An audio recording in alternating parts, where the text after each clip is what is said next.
Hello everyone, and welcome to my BTG official channel. Hayley's biggest error: has Dani been robbed? Let's talk about what fans should anticipate seeing unravel on the new CBS soap. Hayley Hamilton will make a mistake, and it appears that Dani Dupree has been robbed. Since Hayley's two failed pregnancies, BTG viewers have suspected she has been manipulating wealthy men, but this week they learned that she and her cousin Randy Parker have been doing so for years. With Randy's assistance, Hayley seduces the men and convinces them to marry her before draining their bank accounts.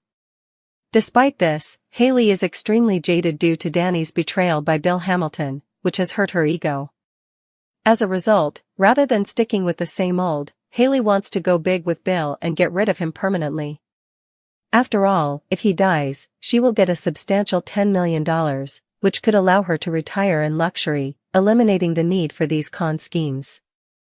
During the episode that aired on Wednesday, October 15th, the two of them came up with a plan to kill Bill with poison. However, new teasers for the show that airs on October 16th suggest that a birthday present that Hayley plans for Bill will end up in the wrong hands. This doesn't sound good, so is it possible that another person will be the victim of Hayley's evil plan? Chelsea Hamilton will pay her mother a visit across town and come to the conclusion that Dani's house has been robbed.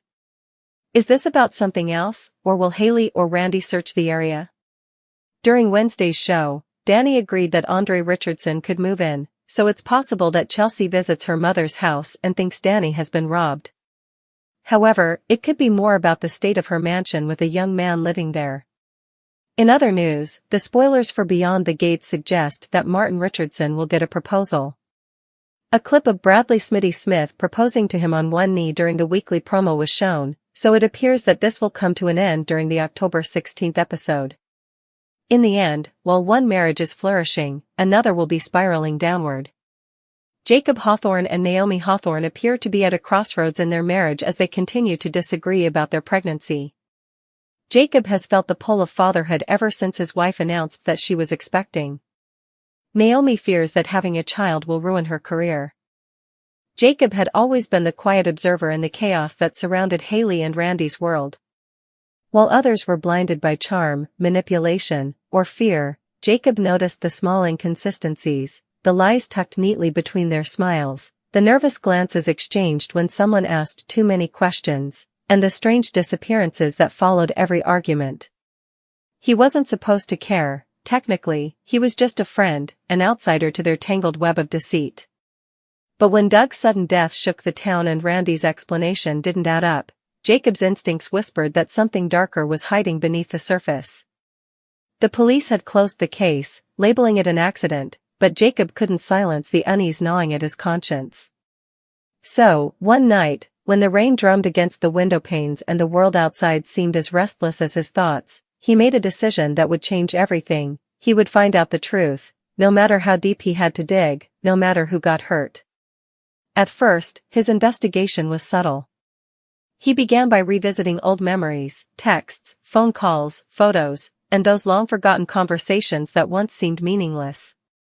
He noticed patterns. Hayley always appeared anxious before certain dates, Randy's phone would suddenly go silent for days after each incident, and every financial crisis they claimed to suffer coincided with someone else's misfortune.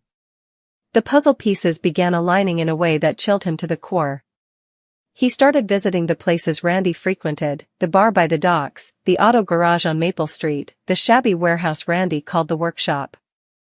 Each visit revealed something new, a strange transaction receipt here, a threatening note there, and whispers from people too scared to talk openly.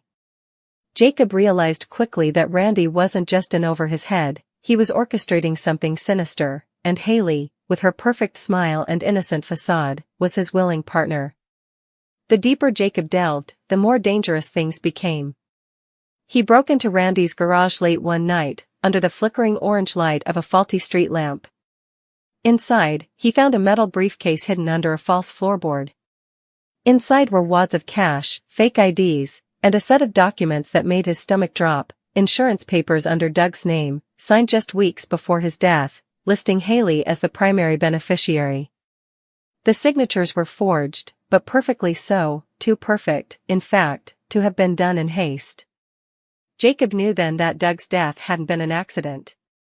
It was planned, executed, profited from. And Hayley, the grieving widow who had cried in front of cameras, had known every step of the way. He snapped photos of everything, careful to leave no trace of his presence. As he walked home, the rain soaking through his jacket, he felt the first pangs of fear, not for what he had found, but for what Hayley and Randy would do if they discovered that he knew. He began to notice strange things after that night. A black car parked across from his house for hours at a time. Random phone calls that ended in silence. His mail tampered with. Jacob realized he was no longer just investigating, they were watching him now. But retreat wasn't an option. He had crossed the line from curiosity into survival. If he didn't expose them, he'd become their next target. So, he turned to technology, hacking into Hayley's cloud account and Randy's encrypted messages. What he found painted a chilling portrait of greed, betrayal, and murder. Dozens of messages between them revealed their scheme, Hayley seducing, manipulating, and deceiving those who trusted her, while Randy handled the dirty work. They had framed Joey for Doug's death, ensuring the police had a convenient scapegoat. And worse, their next target seemed to be Bill, the one man who still believed Hayley could be redeemed. Jacob's hands trembled as he read message after message outlining how they planned to make Bill's death look like a suicide, all while blaming Dani for pushing him to despair. Jacob couldn't sleep that night. Every time he closed his eyes, he saw Doug's lifeless body, Hayley's crocodile tears, and Randy's cold smirk. He knew he had enough evidence to destroy them, but he also knew evidence meant nothing without proof that couldn't be denied. So, he decided to go undercover, pretending to side with them. He approached Randy, feigning interest in one of his business ventures. At first, Randy was suspicious, but greed overpowered caution. Slowly, Jacob gained his trust, enough to be invited into their inner circle. What he witnessed there was worse than he imagined.